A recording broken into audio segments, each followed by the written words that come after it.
Hello, TRUfam, and welcome to episode 5 of TRUtalk. Tonight we boldly go into some interesting topics. See what never mind. All right, so someone's 7-year-old apparently made a Steam game. I don't know what your kids have done lately. Some random guy named Ninja did something big again on Twitch. Oh, and Jim has something else to say about Destiny. What? All right, let's get into it.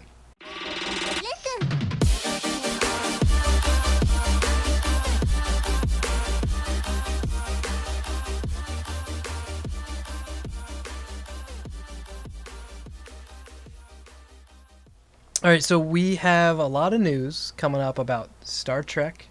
Apparently a Legend is coming back. I think we're going to get into that a little bit. A lot of people have been sharing some personal feelings about their kind of, I guess, childhood memories with Next Generation. So we're going to get into that, and I'm hoping to make Jim and Duff fight about Venom, the upcoming preview we just saw.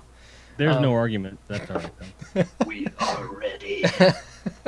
And then some of you guys might be a big fan of this guy named Ninja. Hit a big milestone, 10 million followers. So we're going to talk about that a little bit too. We got a whole bunch for you guys. Before we do that, I want to introduce everybody to ImpendingDuff, one of our new TRUgaming affiliate streamers. What's up, everybody? How you doing? So how you doing, Duff? I'm doing good. It's always a good night when you're streaming, right? Absolutely. Yeah, unless you have technical difficulties to start it off. Yeah. Then it's just a longer night. I have no idea what you're talking about. Okay, so just to kind of get it started with you, why don't you give us a brief overview about who you are as a streamer? Tell us a little bit about your channel and what got you started on Twitch. Well, geez, where do I start? I like to paint silver pants blue. Basically, I'm a miniature painter, creative dude. I used to play this game called Warhammer 40,000 many years ago, about 16 years ago. And I went to Gen Con last year. I'll try to make this as short as possible. I decided I want to get back into the game, so I got back into the game. I'm sitting around in my basement. My wife's upstairs taking care of the baby, and I'm doing my hobby thing. I'm watching Joe Rogan podcast on YouTube. I'm like, this is boring, because I used to hang out and paint with my little cousin all the time. Eventually, somehow, I found my way onto Twitch, and then through various encouragements from gentlemen like Rainer and GamerDad himself, I decided to start streaming myself. So that's kind of the very, very short story, how I got into it. You call that short? Yeah. I could go on, believe me, ask Dad. Yeah. Welcome to the podcast. We got an hour, you said? Yeah. That'll get you about three quarters of the way through the story. Yeah, right. Yeah, but, I keep it pretty relaxed in my room, known as the mosh pit. Of course, that's the horns, the maiden shirt. I need to get this off my chest right now. Okay, Yeah. It's not often that attire-wise a guest out-metals me. I'm wearing TRUtalk and Godzilla. Normally I've got like Napalm Death, Agoraphobic Nosebleed, something like that, super grindcore. And this guy comes in Iron Maiden talking about the mosh pit. I'm like, all right, it's great. My Thy Art is Murder and Carnifex shirts are in the wash. Well, my Infinite Annihilator shirt is in the wash too, so There you go. There you go. Yeah. You would fit right in on my gonna stream, bud. My chest, it doth get thumped. I'm just going to sport the Captain America shirt and just sit quietly. I understood that reference. Anyway, please continue. Yeah, so, like I said, we call it the mosh pit because that's kind of my shtick. I'm a metalhead, I'm a gamer, and I don't know, I just wanted to talk to people and hang out while I do what I do. So You can't be a metalhead if you want to talk to people. That's not how it works. Okay. Well, I'm sorry. He's Apparently, a cat's being murdered. He's trying Oh to yeah, make my his cat's mosh doing pit the same bigger. thing. It's fine. Oh. It's fine. Yeah, so I'm a metalhead and I'm also a crazy cat lady. So Yeah. it fits, right? I don't know of another kind of cat lady, to be honest with you. I'm not sure. Like, you never heard the phrase, like, I am a completely sane cat lady. Like, no. That doesn't. God, no. It's not real. It's not real. It's not real. Wow. I'm debating whether or not to spray him right now. So Duff, what's the story behind your name? So ImpendingDuff is the full Twitch handle. Where did that come from? So again, back to my metal roots. There's a band called Impending Doom, very heavy Christian metal band of all things. Um, I had a buddy in high school who got suspended one too many times, and his mother blamed it on Cannibal Corpse and Marilyn Manson and all this crap. She basically told him that he has to change up his music. So that's kind of how I found like Christian death metal, like the band Zayo. Um, and for whatever reason, it's just kind of stuck. And Jim, go ahead. yes, I went to high school with members of Zayo. no crap, that's awesome. They were Scott great. Mellinger, I've seen them live a few Cocktail, times. Yep. all those cats. Yeah. In fact, I was in a band with Russ Cogdale. It was the very first band I ever formed. I was the vocalist. He was the guitar player. He Nice, had man. long hair back then. Yeah. Pre-dreads. Oh, way pre-dreads, dude. Like, Okay. he used to wear hockey jerseys and trash. All right, I'll see you Right guys on. later. I'll let you two talk. This has been an episode of Metal Talk with Jim and Duff. But, like, in all seriousness, though, like, the Christian death metal thing, such as it is, I'll get as quickly off the topic as I can. But I used to go into a Majesty Christian bookstore in Pennsylvania, where I lived, and I would be wearing like Deicide shirts and Cannibal Corpse shirts, and I'd go in their little listening booth, and I'd check out like Mortification and Living Sacrifice and stuff like that. And they'd let you listen to the whole daggum CD, and I'm like, well, this is good, and this is good, and this is good, and I'd buy them because it's good music. But that definitely has a whole other vibe to it, and I feel like from a metal perspective, if you will, you need to have everything, because at this point you've got Islamic bands, Christian bands, satanic bands, nothing at all bands. They just singing about whatever, Yep. everything across the board, and it's important to diversify and make sure that even though you may not agree with what the person is saying, that you appreciate good music as long as they're not bigoted assholes. Yep, So as long as you're 100% good agree. with that, you're okay. Exactly. Nope. And I've got bands across the whole game.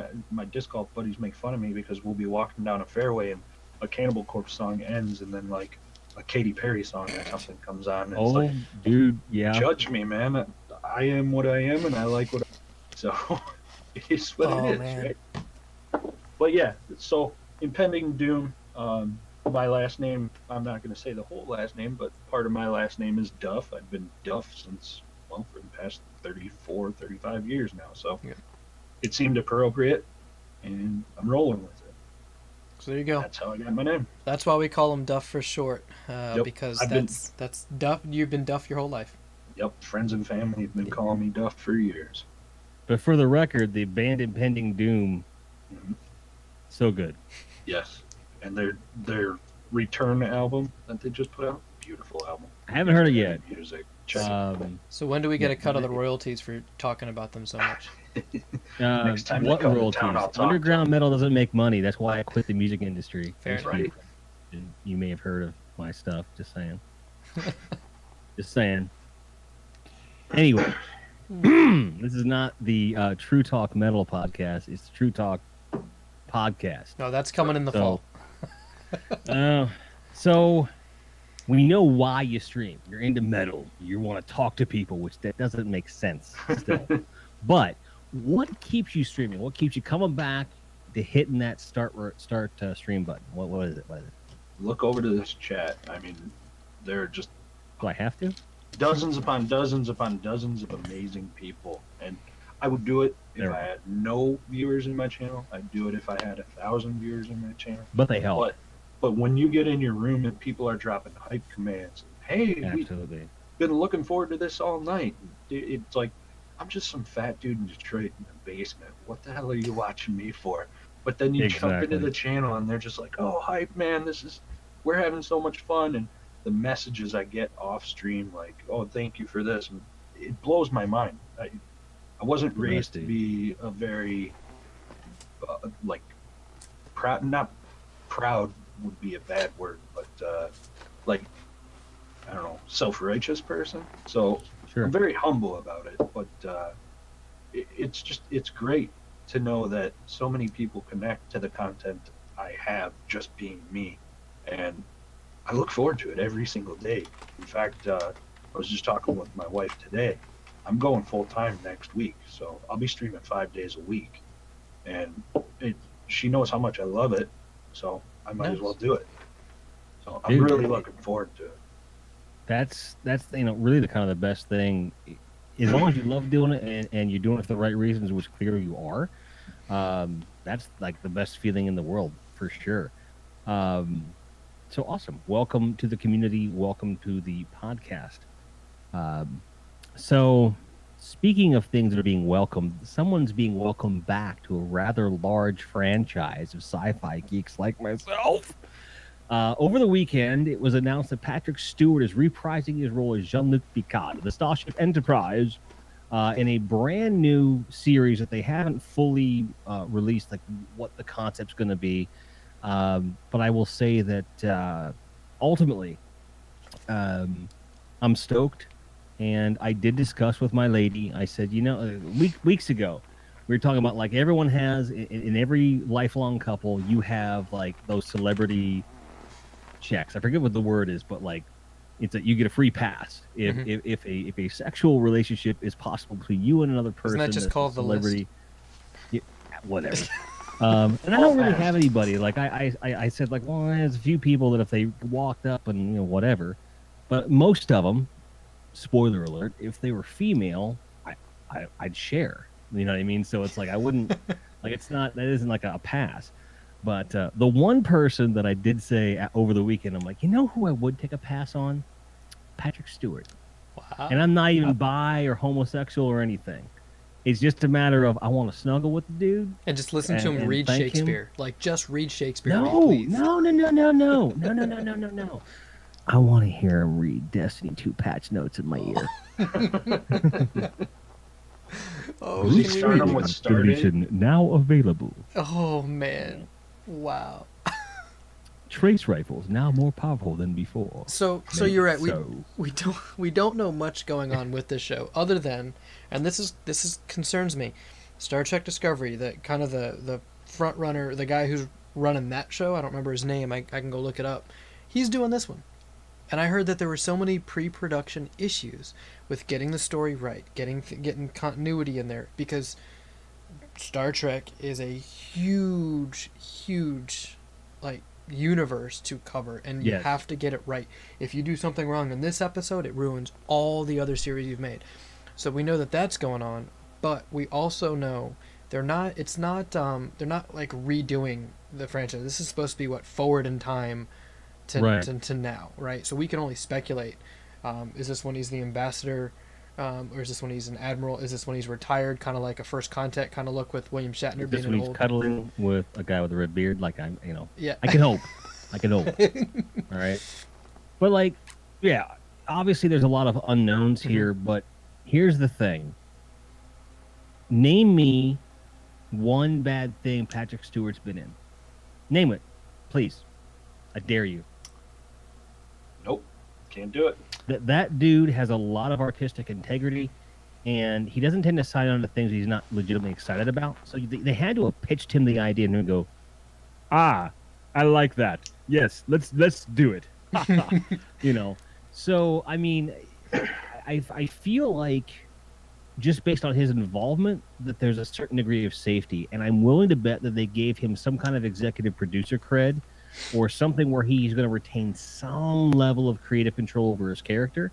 So at the very least, you could have a complete piece of crap show, but Picard's going to be done perfect. Picard's going to... Yeah, I guarantee you. And if that's the case, though, I'm still on board. Exactly. I mean, because you could just watch him, right? That character alone can That's right. run... Yeah. That's right. I guarantee you that Stewart's going to sit there and flat out tell everybody, no, my character would never do this.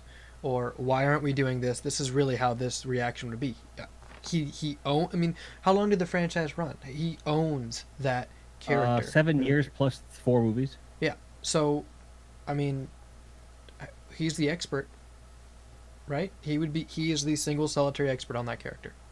I'm gonna have to tell chat to stop perusing the IMDb page. Just stop it. You're not helping. They're finding all of the movies that. Yeah. Right. Oh man. And you got to imagine that this is going to leave the window open for cameos from other key characters. Oh, one can only One hope. would hope so. Yeah. I mean, and that's if there will. I know that like Will Wheaton would probably jump at it Yep, and that would was the probably first one I thought insist of. on Patrick Stewart saying, "Shut up, Wesley." You know, I would. And that would be awesome for me. Hopefully, Data will be a crazy cat lady. I was going to say, Right, Data's and gotta hopefully- be in there. And hopefully they don't do something weird like Data's like exploring his gender identity or something, and suddenly he has boobs or something. You know, unlike a certain franchise that is getting an update to be a little less boob heavy. Dead or Alive recently announced that they're trying to find ways to retain the tone of the game without losing what it has, but also be more sensitive to today's audience and try to be a bit more open-minded with how they're approaching things. I think this is a smart move. I think they have not been listening to people for a long time. It's like, look, man, I want a good fighting game. I don't need I don't need the boob physics to outweigh, no pun intended, the fighting mechanics. I don't need that. And they were like, no, we don't mean that. And, certainly there's been all kinds of craziness that's happened because of that game in terms of what's available and how you can do things. Right. And oops, we forgot to put that clothing gif in or whatever. I feel like it's just a matter of they finally are starting to feel the heat of accountability in today's gaming market. And they still want to be dead or alive, and that's fine. You want to have sexy people in there, and I said sexy people. Like, I don't care what you're packing underneath your shirt or underneath your pants. Like, if you're going to be sexy, like, be sexy and fight. That's great. But it should be done with an array of things, with a degree of realism, with a degree of just respect for the subject matter, Right. 'Cause I've never spoken to any female gamer that likes fighting games and heard them say, wow, what would make this a much better character if her boobs bounced more. Right. Like, I don't. I remember playing Soul Edge or Soul Blade before it was Soul Calibur. When I was playing Taki, we did a backflip, and it was like, we looked at where her chest went physics-wise on the backflip, and I said, she should be knocked out on the floor. Because they went up and hit her face and went back down. It's like, I went to prom with somebody who literally got knocked out by her own set. And it was, she was running for track, and it boink, and got knocked out. Oh, my. Wow. It is something that does happen. So if you're being serious about someone having a large bosom and doing these kinds of things, you either got to make it part of the mechanic system, or you need to lessen it a little bit. And I think they're doing it for the right reasons, but I worry if it's too little, too late for a franchise that just hasn't been very popular lately, especially when you've got a new Tekken coming out too. Yeah, Tekken's always been my Soul Calibur too. Yeah, Tekken's been my thing. They actually had a Me too. story I got interested in. I haven't really paid attention lately, but Duff, have you played any of the Dead or Alive or any of the fighting games? The fighting games never really gravitated with me. Tekken, Soul Calibur, sure, I played that.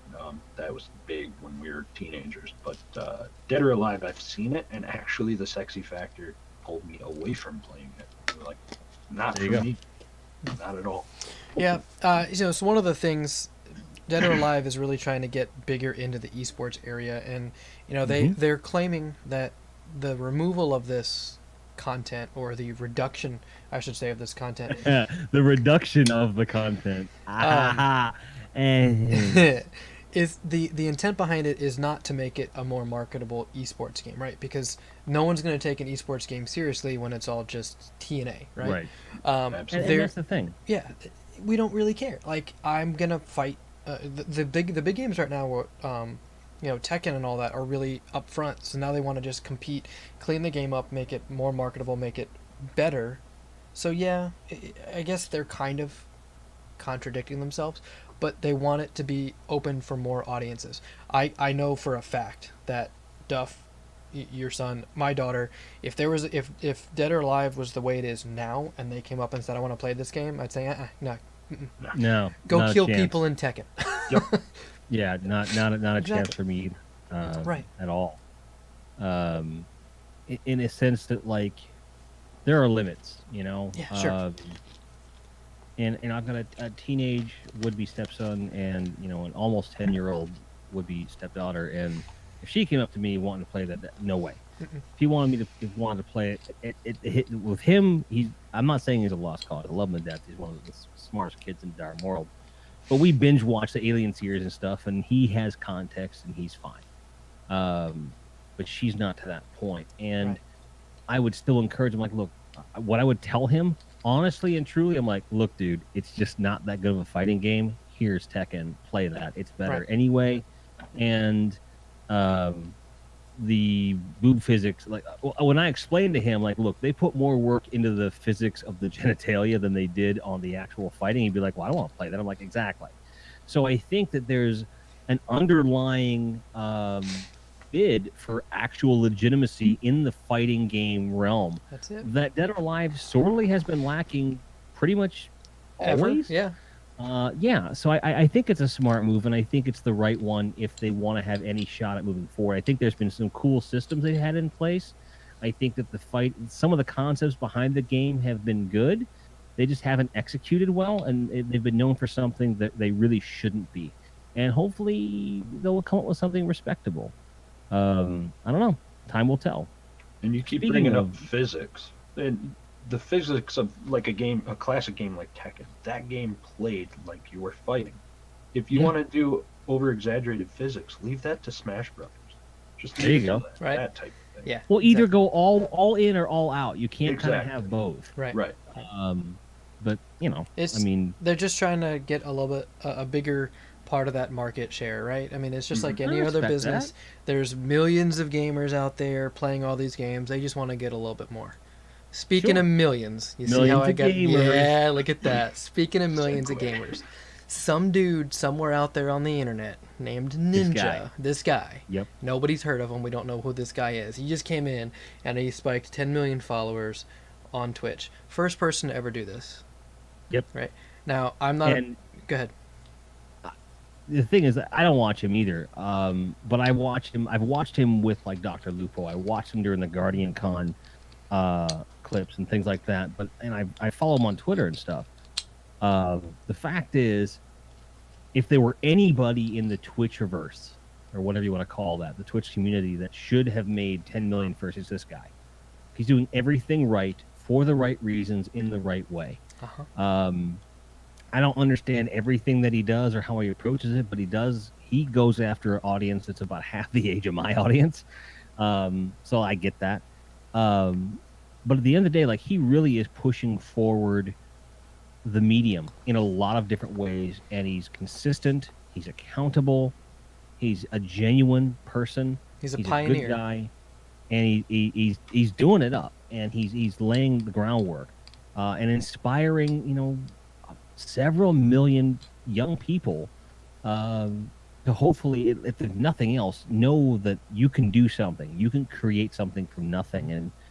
And you know, as a parent, that is something that I think is super, super important. I mean, it's groundbreaking, it's brand new, it's and to quote Philip Anselmo, it's domination, it's ass whipping. It absolutely is, because it's over the top. It's something that we all need, and if you know, if my kids were able to do that, or anything even remotely an iota of that much success, I'd be happy. So I can only imagine what this guy's feeling, and he's a good guy. And that's something I was just thinking is we're all relatively in the same age bracket, and you know, my son's 9 months old.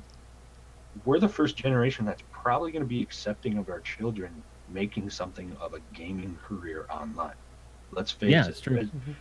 Our older generations, our folks, they kind of look at it like, what the hell is this? This isn't a viable Right. career. I have no idea It what is. even is this. Yeah. It is. Right. It is. And, you know, this kid, he went, what do you have? In September, he had 550,000 followers. Now he has 10 million in 10 months, Crazy. 11 months. He's doing it right, and the rest of us should take notice in what he's doing. Yeah. Yeah. You don't have to be a Fortnite fan. You don't even have to be a Ninja fan, but you got to respect what he's doing. You know, to make a poor sports reference, It's almost like why everybody hates Tom Brady or why everybody hates Bill Belichick or pick any front-running athlete in that area in that game space because they're doing it. They're at the top because they're doing it right. You don't have to enjoy the team. You don't have to enjoy the sport. You don't have to enjoy the player. They're doing it right, and we should all take notice. I mean, I would be. I've seen some of the stuff he does. I've learned what not to do because I don't like how he's doing it, and I've learned what to do because it's working for him in other ways. I mean, hell, he was on what Lollapalooza very recently, right? He was. Yep. Hey, let's play Fortnite at Lollapalooza. Got it. Let's go. Right. You know, Like, no one's ever done that. exactly. And the thing is that like, there are other people in other media that have hit similar milestones. So this is the first live streamer that did this. Not to mention the fact that he did it without stepping on anyone's toes. He did it without offending anybody. He did it without alienating or ostracizing anybody.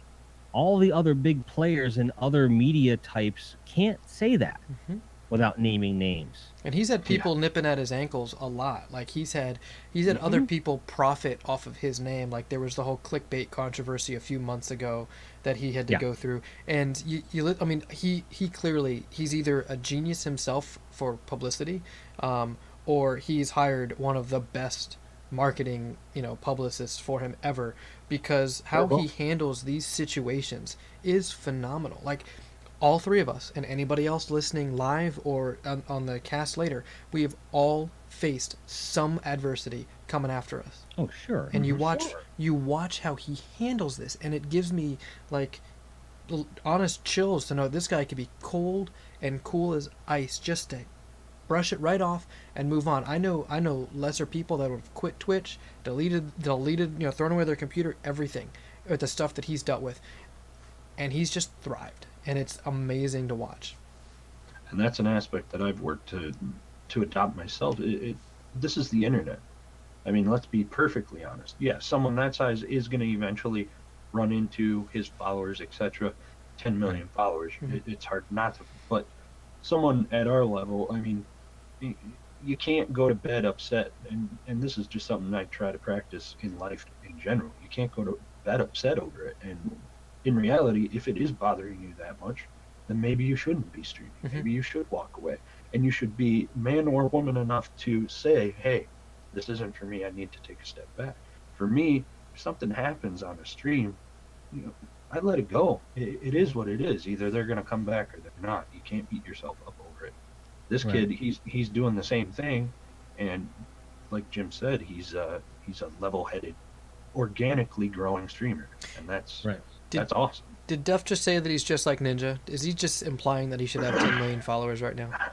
I should have 20 million. 6 months streaming, I should have 20 million. I'm waiting here, guys. What's going on? But all of that said, I mean, I bet his parents are proud. But granted, I am one of these parents that I'm just happy every day they wake up breathing. They're not eating complete trash. They respect their mother, and they don't kill anybody. For me, that's success. And then the next step is like 100%. Follow your dream, and I'm good. Beyond that, don't give a crap. Like as long as you're happy and you're not hurting anybody else, and you're treating everybody right, I'm good. But there's a 7-year-old that wants to make me feel bad because her dad's a game developer, and she was like, "Hey, I want to make a game," and then she did, and I'm like, "What?" And it got good reviews on Steam. Yeah, it's a game called Answer the Question. It has unanimously positive reviews, and she's been playing games. She's like basically still in diapers, and she just kind of. So basically, she went to her dad and said, "Hey, can I make a game also one day?" And then one day quickly turned into the same day. And he basically handed her a Windows 98 PC with a beginner's guide, and next thing you knew, she had actually gotten it out. Again, it's called Answer the Question. And it's basically a math game. But she went ahead and put the thing out, and it's doing really well. If that isn't proof of what encouraging your children can do, I don't know what it is. Yeah, the two stunning things about this are one, I know grown adult developers who don't know how to do this one first fact. She knew how to set her limit. She wants to build an action game. She's like, I'm not ready for that. I know I can't do that. So there's your first. That's like, if that's all that she learned out of this whole thing, like parenting over success. She is now an adult in my, like that's amazing. Right. Set your limits, know your boundaries, and then the other thing is when they went to produce it to Steam, it got rejected initially, not because it's a bad game. They needed a better logo. That was the problem that they had with the game. Steam was like, we love it, bring it on. You just need to fix your logo first. Like she came home and drew it. She drew the logo herself. With rejected, crayon, no right? problem. She could have said, "Oh, forget it, I'm done. I was rejected." She drew it herself that night. Yeah. I mean, that's awesome. That's That's that's parent integrity. goals. That's parent goals, dude. Yeah, 100%. I mean, that's all I have to say about it. Like, I'm not gonna, because if I go any deeper into detail, like, I'm gonna make my kids look bad. I'm not doing that. It's not happening. I mean, it's amazing. With all three of us and several other parents live in chat, and I'm sure listening on this later, like, just 1% of the success and pride that this guy's feeling for his daughter right now is all that we need in our lives. Like, if I just get 1% of that, to see that my daughter, or Duff to see that his son, and Jim, your kids, all to watch them come home and make that one decision that you didn't know which way it would go, and you watch them walk in the door and make that decision the right way. That's it. That's all you need to feel. And I mean, this guy's just, now he's gonna possibly financially rake it in with his daughter, but Hey, pride-wise, College fund. hopefully, hopefully, yeah, yep. Hopefully, it's not like the Williams sisters where the parents just rack in on all their money. Well, like, if you're gonna encourage your kid to do something, right? Yeah. Like, at least, and please pardon this transition, it's bad, but at least it wasn't a gigantic waste of time. Mm-hmm. All right. Like everyone ever I that know where plays this is Destiny. going. Yeah.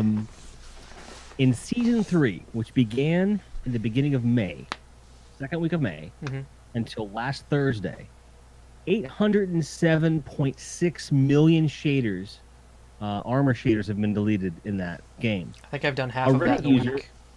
A Reddit user calculated how much time it takes to delete one shader and did the math. That's over 25 years of time in less than 3 months deleting daggum shaders. So, why don't you fill everybody in on what shaders are for those who don't play Destiny? short version, basically you can apply it to any piece of gear, armor or weapon, and it's a set palette of colors that apply themselves in a specific way to that gear. And there's a shitload of them that aren't worth nothing. They look like crap. Right. And everyone's going to have a different opinion on which ones those are. So we delete them to keep our inventory clear. And one of the most anticipated feature updates that's coming in a couple of weeks is what's called mass shader deletion, which would have, if that were in place as of May 1st, that would have taken this number down to 5 years erasing shaders. And that doesn't sound any better. I mean, Okay. you can only get so many of the similarly themed shaders to make your weapon urban camo. I don't care. Like, this one's black, white, and gray camo. This one's lighter black, which is gray, white, and gray camo. Some of them just look like a camel puked up on your armor, and no one wants that. Exactly. Cool. It's just nuts. It is completely nuts. Speaking of things that I think are crazy, this is the fight, guys. You ready? Round 1. There's a Venom movie coming, and there's one small problem. That's not Venom in the movie. That's it. That's the whole argument. Sorry, that's not Venom. I beg to differ. Okay, explain to me how that's Eddie Brock and how that's anything like his origin story. How is it not? I'm sorry he doesn't have a flat top mullet, and he's not Doesn't have to have it. 450 pounds all muscle. Where's This Spider-Man? Okay. Secret Wars? All right, ready? Here we go. Symbiote Saga, anybody? So, this is obviously following the Lethal Protector. If you've not delved into the Lethal Protector, the trailer is we've all seen how many trailers for how many movies, right?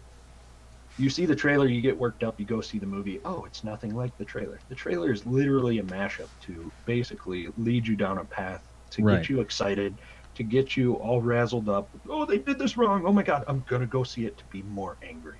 Nope, not going to see it. I'm boycotting this. That's film. what they're doing.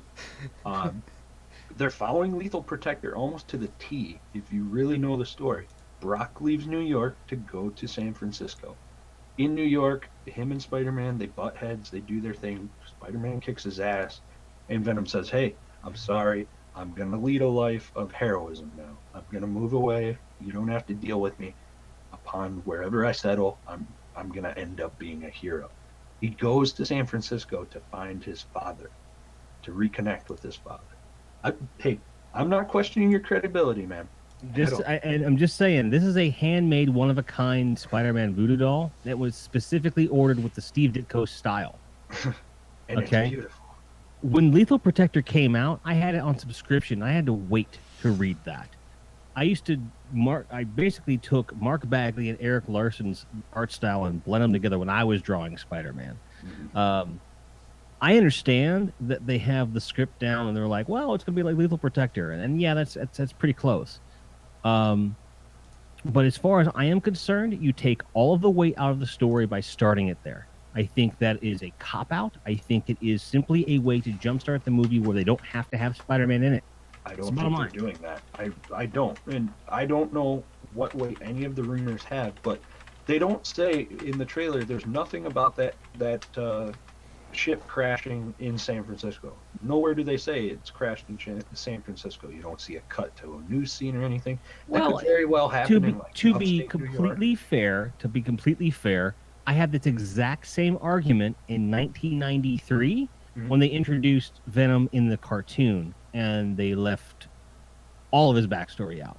Meanwhile, the Amazing Spider-Man one? Yeah, the Amazing Spider-Man, the Fox series. The Saturday morning cartoons. Yeah, that was. Yeah. They went right along with the comic books on that one. It was it was Captain Connor or whatever his name was, brought it back on the ship. Yeah, but the thing is, it crashed and it was the whole thing, but it wasn't quite right. There were some issues with it, and of course, obviously, Spider-Man 3, I had my issues with it. The only way that I would be 100% happy, and I know that this is impossible, is if you just showed me even a split-second flashback to the actual original origin where Spider-Man is fighting the Beyonder, and he gets that suit that way and brings it back himself. Any other version of that, I think, is it's lazy. Granted, that's super nerd of me, but I do not endorse the leaving out so much of the origin of how because for me the character of Venom is less about Eddie Brock or whoever's wearing the symbiote after Spider-Man so much as it is about growing that strife between the symbiote and Spider-Man. Right. Without that, the character loses depth, and that's my concern.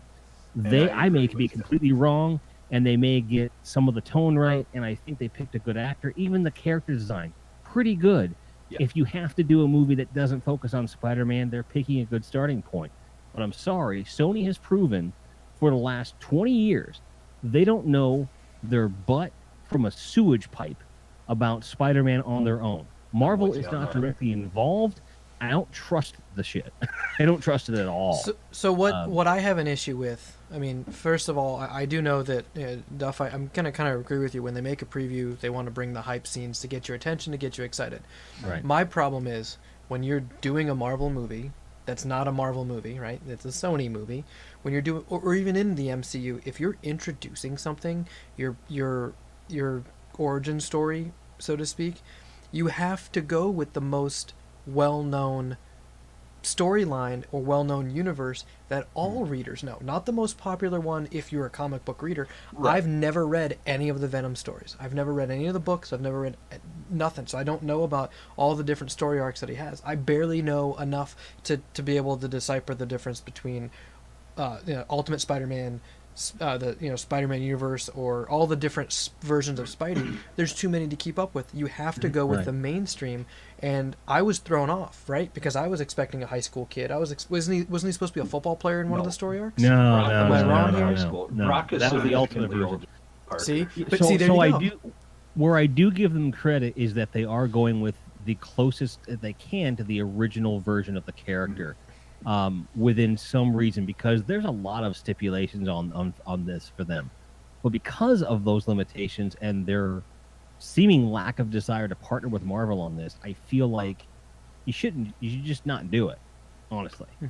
So there have been You know. rumors of Tom Holland being seen on set, and I really do think that they're going to start it off with Brock being in New York, being pissed off at Parker because Parker gets all the best shots of Spider-Man and he gets fired from the Bugle, blah, blah, blah, blah, blah. That's how they'll build. It may only be like a 15-minute arc in the very beginning of the story. I think they'll build up that vitriol that Brock has for Spider-Man, and they'll somehow show some segue of the symbiote, not symbiote, as that girl says in the freaking trailer. That annoyed the hell out of me. But I think they'll go for it. I think they will, because I feel like they know they have a massive story arc leading up to the one and only Carnage. Everyone knows who Carnage is if you know who Venom is. Carnage is insane. That, to me, is the end game. We already know Riot's in the movie. When I watch the trailer, I see Scream. So, I mean, there's obviously going to be multiple symbiotes. Lethal Enforcer is the birth story of Venom's 5 offspring. So, there's rumors of Woody Harrelson being cast in a sequel role. Hopefully it's Cletus Cassidy. Let's cross our fingers. I have tons of buy hopes. Woody Harrelson as Cletus Cassidy, dude. My wife said Carrot Top. I was like, oh my god, that'd be perfect. He's so freaking good. But okay, he's batshit crazy. So, freaking Jackie O'Hurley, the guy that played freaking Freddy Krueger in the remake, as well as Rorschach. That's my Cletus Cassidy. Yeah, that's a good one too. Absolutely. Or he'd be Because young. he looks exactly like him. He could pull off crazy. If they went for the young route, that kid from Shameless, that's the new Joker on the Gotham show, he could pull it off too. Yeah, I mean, my thought process with O'Hurley would be like, here's my problem. My biggest problem with Carnage as a character, and this is such a nitpick, and I hope you understand. When they show him as like a headbanger and metalhead, and they go to this metal show, right? Metalheads, that entire show was completely misrepresented. Like the drum set didn't look right. The band didn't look right. Their reactions to what was going on didn't look right. The writer didn't know what the hell they were doing. So I think my thought process is, and I know I'm going like super nerd, like, oh my god, I can't believe he's this mad about it. Get a real metal band in there, have Cassidy wearing some real metal shirts, and O'Hurley can do a death metal growl like crazy. Like, get him into like Cannibal Corpse and like some really over the top, like some really vile music. Yeah. To kind of showcase some stuff, and make use of the fact we've got some, 20 years later, some really, really vile stuff that a guy like that could get into. Yep. I think that it would be a cool way to have the character, but I feel like there's so much about his character was exploited. It was a cop-out thing to do at a time when that was a really low-hanging fruit to snatch. Yeah. But I feel like now, today, you could really go there. Because, especially with the R rating, too. With right, the R rating, because you could go as crazy as you want with him. I mean, without going into great detail, there was a band that we played with at a couple festivals. It was one cat with a drum machine, and he was walking around. It looked like he was a hip-hop artist. But he'd go up on stage with a guitar and a drum machine and let out this cricket voice. And the band name was Cemetery Rapist, and that was 15 years ago. So we're in a place now where it's kind of like Rule 43 or whatever. If you want to hear about some really over-the-top metal that's really subversive and not very nice, you can find it. And if you associate a serial killing character with some really vile stuff that will promote both the underground metal scene and make this character finally legitimate in terms of canon, then I might forgive Venom. Whatever they're doing wrong with it, because I know they're doing something wrong with it. I don't know what yet. I don't think they'll follow that much detail into Cletus Cassidy in a Venom movie. Well, they should call me, damn it. They should. I mean, I would watch your movie. I really hope that they've got the right kind of research team behind this movie, because let's be honest, movies like this do require research teams now. We were talking about Star Trek earlier. I mean, you look at it with, I know it's a completely different universe, but even like Star Wars stuff, you've got people that have to sit and do all of this research to make sure that there's continuity and consistency. Because again, if Sony has any hopes to keep their universes together and somehow bridge their movies, right? A Spider-Man Venom movie could be in the future if this works out the right way, right? You got to keep the continuity, because if you do something in Venom that's going to completely ruin the Spider-Man universe, well, you're apart. You can't do it. I mean, it's going to take so much research. You know, I really also hope that they go back when they do their editing after recording the whole movie, after they do all their voiceovers and do the CGI. They got to fix the Venom voice a little bit, because in some cases it was so distorted, so weird, I couldn't understand half of the words. And I know that might be part of the Venom thing, where it's supposed to be like a little misty kind of voice, but at least make it in somewhere that anybody like can understand it, instead of having to rewind. Why don't they just put subtitles on it? Seriously, like screw it. Make it something where like I would put subtitles on it, seriously, because he's like, spoiler alert, I've only watched a piece of one of the trailers and I haven't put any sound on it because I just don't care. Mm-hmm. Oh, I could not care less. And I imagine what it sounds like, but the thing is, like, I am sick and tired of every time they need like a brutal sounding voice to get Frank Welker in the booth. He goes, I am Narbosa. And it's the same voice he's been doing for 30 years, okay? Sorry, Frank. When you do like this monster voice, they cannot tell you what it sounds like, you do that. So for them trying to do something different, I applaud it. And if it's that demonic and crazy over the top alien that it can't be understood, that you put a subtitle on. Right. That's it. Now, I will say, though, the CGI looks really, really good in some cases.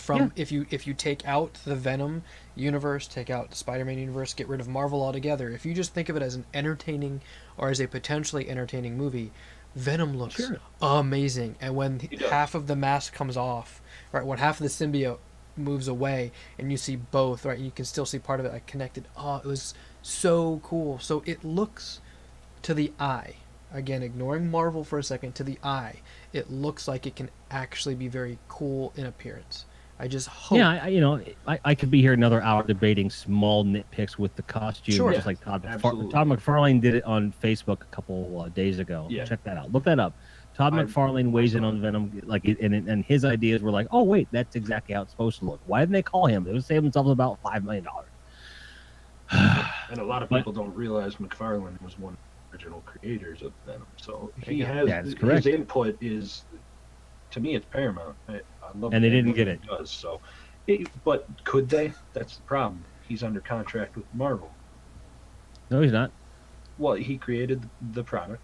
Marvel owns the product. That's his contract. Yeah. Marvel owns the product. Right. He's not under contract. He could have been subcontracted by Sony, who owns the rights to this character as a consultant. Right. They didn't. They're dumb.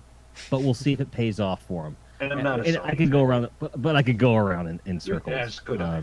As could I. Yeah. Bottom line, I think we both just want a really good movie. Yeah. And one of us is more hopeful than the other. I'm 41 and I'm dejected by an endless stream of bad superhero films before and during the rise of Marvel, and I don't trust Sony to open a can of beans that's already open. Right. Sorry, Sony.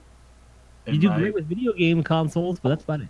My hope, my reason for my positivity towards this is they pile of dog shit, basically, that Spider-Man 3 was, and they're like, okay, we're going to really put ourselves in a grave if we don't do this at least somewhat right.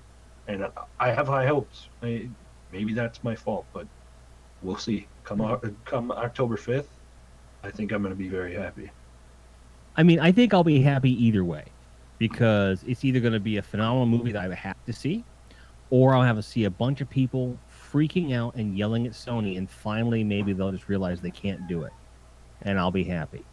And then by Christmas, Sony will give over all the rights of Spider-Man and the entire universe to Marvel. We could only hope. Merry Christmas. That's what I really. That's why I want this movie to fail, and hard.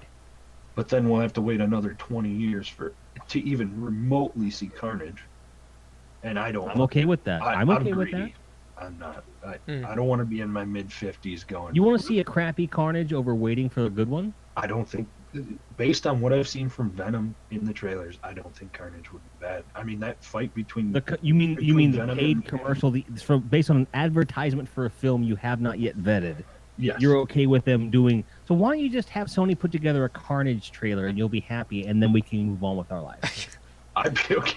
Would Carnage be like the Deadpool of the Spider-Man universe? Just a no. Or is he the psychotic one? He'd be more like the Hannibal Lecter meets Machete.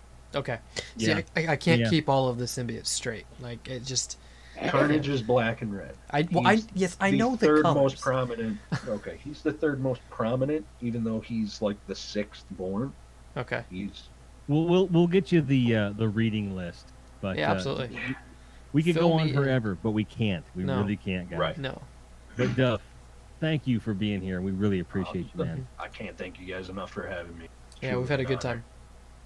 Yeah. But if you have a podcast topic you want us to discuss on the show, not just you, but anybody, email us over at TRUtalk@TRUgaming.com or go to our website, TRUgaming.com, and social media links to contact us. Right. So remember to subscribe to our channels for episodes via YouTube, Twitch, iTunes, Spreaker, SoundCloud, and now on Spotify. Excuse me. Whoa. But we'll be back next week with more True Talk and a special guest, Silent Ghost, who, judging by his activity in chat, not so silent. That's false advertising. More on that later. Make sure you guys check out the Discord at discord.gg/TRUgaming and tell all your friends, unless you're like me and don't have any, about the podcast. Thanks a lot, everybody. Take care, everybody. Cheers.